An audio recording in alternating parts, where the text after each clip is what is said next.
Bismillahirrahmanirrahim. Assalamualaikum warahmatullahi wabarakatuh. Adik-adik sekalian, pada video kali ini saya akan menjelaskan tentang materi kelima, yaitu teori peluang. Berbicara tentang peluang. Jadi peluang itu muncul ketika kita melakukan suatu eksperimen atau percobaan. Ya, jadi ketika kita tidak melakukan suatu percobaan, maka tidak akan ada peluang. Ya, nah dalam statistik ya, ada ciri-ciri peluang, ciri-ciri percobaan atau eksperimen acak. Nah, yang pertama di sini adalah percobaan itu dapat diulangi baik oleh si pengamat sendiri maupun orang lain. Ya, jadi siapapun bisa mengulangi percobaan itu. Ya. Kemudian yang kedua, proporsi keberhasilannya dapat diketahui dari hasil-hasil sebelumnya. Ya, jadi kemungkinan keberhasilannya itu, ya, peluang keberhasilannya itu bisa kita ketahui dari hasil-hasil sebelumnya. Ya, dari hasil-hasil yang sudah orang lain lakukan, ya, seperti itu. Nah, yang selanjutnya bisa diukur dan diamati. Nah, jadi hasil dari percobaan atau eksperimen itu bisa kita ukur atau bisa kita amati, ya. Nah, yang terakhir, nah ini yang unik ya. Yang unik adalah hasilnya tidak bisa kita tebak. Ya, kita tidak bisa tebak hasilnya karena ada yang namanya galat atau error. Ya, jadi kita hanya bisa mengamati, hanya bisa mengukur, ya, hanya bisa memperkirakan kemungkinan keberhasilannya, peluang keberhasilannya, tapi sekali lagi kita tidak bisa menebak hasilnya. Ya, kita tidak bisa menentukan hasilnya ini. Ya, itu tidak bisa. Kenapa? Karena ada yang namanya galat atau error. Ya. Nah, inilah beberapa ciri-ciri eksperimen acak ya, atau percobaan acak dalam statistik. Oke. Saya lanjut di sini ada ruang sampel ya. Dalam ilmu peluang ya, ada yang namanya ruang sampel ya. Jadi ruang sampel di sini adalah semua kemungkinan yang dapat muncul dari suatu percobaan. Ya, semua kemungkinan yang dapat muncul dari suatu percobaan. Saya kasih contoh misalnya. Kalau saya melempar dadu, melempar uang koin ya, uang koin itu gambar dan angka ya, saya lempar uang koin satu kali, maka ruang sampelnya ada 2. Kenapa 2? Karena kemungkinan yang akan muncul itu ada 2. Bisa saja yang muncul adalah gambar dan bisa saja yang muncul adalah angka. Itu ya. Itu untuk kasus koin misalnya, lempar koin. Ya, contoh selanjutnya misalnya kalau saya lempar dadu ya, lempar mata dadu sebanyak 1 kali. Nah, ruang sampelnya ada berapa? Ya, ruang sampelnya ada 6. Kenapa 6? Karena 6 kemungkinan yang akan muncul.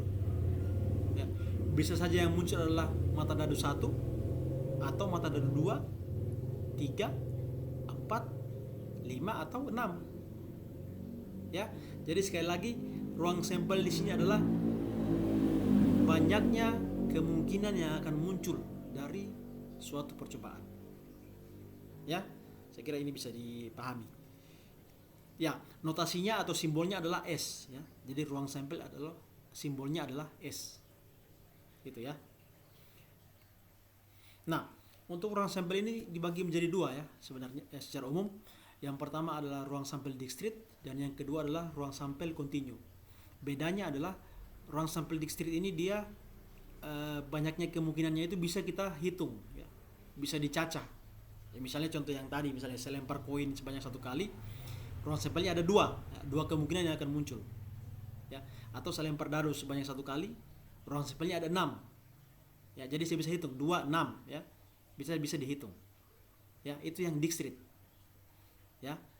Nah, ini ada contohnya di sini ya. Contohnya di sini. Ini ada misalnya ya pemeriksaan sepatu ya di pabrik X begitu. Kemudian setelah diperiksa kemudian digolongkan menjadi sepatu rusak dan tidak rusak ya. Jadi ada 2 ruang sampel, 2 kemungkinan yang akan muncul. Ruang sampelnya ada 2. Berarti dia dikategorikan ke dalam discrete. Kenapa? Karena bisa dihitung. Ruang sampelnya ada 2. Ya. Itu yang pertama, yang discrete. Nah, yang kedua yang kontinu. Kontinu di sini dia ciri khasnya adalah ada interval nilai tertentu. Ya, dari sekian sampai sekian. Gitu ya.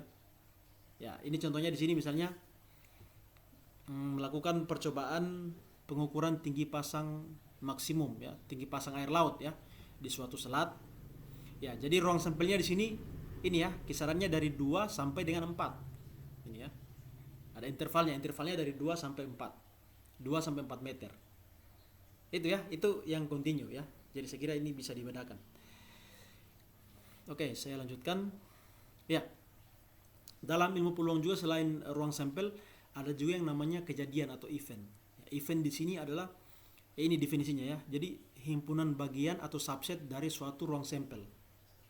Ya, ingat himpunan bagian dari suatu ruang sampel. Ya. Nah, notasinya dia adalah E.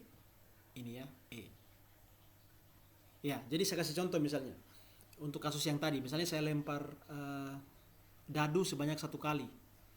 Ya, event atau kejadian munculnya mata dadu ganjil itu ada berapa? Ya, ada 3 tentunya ya. Ya, bisa saja yang muncul adalah 1 atau 3 atau 6. Ya, itu contoh kejadian, ya, contoh event. Ya, untuk kasus dadu misalnya tadi ya. Ya, saya kira ini bisa ditangkap ini maksudnya. Ya, atau juga misalnya tentukan event atau kejadian munculnya mata dadu genap. Ya, berarti ada 3. Ya, bisa saja yang muncul adalah 2 atau bisa saja 4 atau bisa saja 6. Ya, itu namanya event ya. Sekali lagi event di sini adalah bagian, himpunan bagian dari suatu ruang sampel ya. Bagiannya lagi dari ruang sampel. Nah, itu event. Oke ya, sebentar kita coba latihan pakai bagaimana cara menentukan event ya dari suatu percobaan. Oke, saya lanjut. Nah, ini ya. Jadi untuk kasus dadu tadi ya ruang sampelnya adalah atau kemungkinan yang akan muncul adalah bisa saja 1, 2 ya, sampai 6. Nah, eventnya, kejadiannya ya ini ya. Ini misalnya event untuk kejadian munculnya mata dadu genap. Ya, berarti bisa saja yang muncul adalah 2 atau 4 atau 6.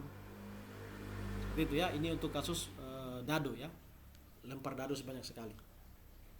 Ya, itu ruang sampel dan kejadian. Oke, selanjutnya juga dalam ilmu peluang ini ada yang namanya populasi dan sampel ya. Ya, saya kira untuk istilah populasi dan sampel ini sudah tidak asing buat kalian ya. Di materi saya sebelumnya saya sudah pernah bahas juga tentang istilah populasi dan sampel. Ya, jadi ini dikasih contoh untuk contoh yang pertama tadi ya. Contoh yang pertama untuk kasus sepatu tadi, sepatu di pabrik X. Jadi semua sepatu di pabrik X itu disebut sebagai populasi ya. Jadi semua sepatu adalah populasi.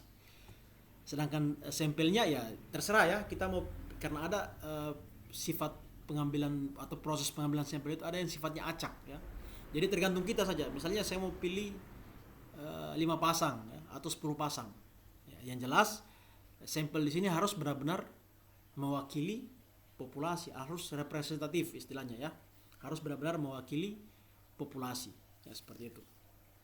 Ini ya ini ruang sampelnya tadi ya. Kemungkinan yang akan muncul ada 2. Ya, rusak atau tidak rusak. Ya, sehingga ya bisa dikategorikan ke dalam kalau kita kembali ke distrik dan kontinu tadi ya, ruang sampel dan distrik dan kontinu dia dikategorikan ke dalam ruang sampel distrik karena bisa dihitung. Itu ya. Oke, itu istilah populasi dan sampel. Ya. Nah, di sini ada contoh soal ya, kita disuruh menentukan ruang sampel dan kejadian ya dari suatu eksperimen atau percobaan. Ya, ini ya contohnya di sini adalah 2 lokasi eksplorasi memulai aktivitas pengeboran ya. Ya, ingat ya, 2 lokasi memulai aktivitas pengeboran. Sukses atau tidaknya pengeboran untuk tiap lokasi dilihat apabila ditemukannya minyak setelah 1 bulan di lokasi yang bersangkutan. Nah, ini pertanyaannya, tentukan ruang sampelnya dan berilah contoh kejadiannya atau eventnya.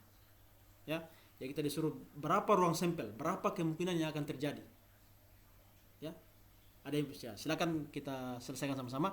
Jadi ingat ya, ada 2 lokasi, berarti misalnya A dan B misalnya ya. Jadi kemungkinan yang pertama bisa saja lokasi A itu ketemu, lokasi B ketemu juga. Ya, dua-duanya ketemu atau sukses sama sukses ya. SS ya. Itu kemungkinan pertama. Kemungkinan kedua bisa saja dua-duanya tidak sukses.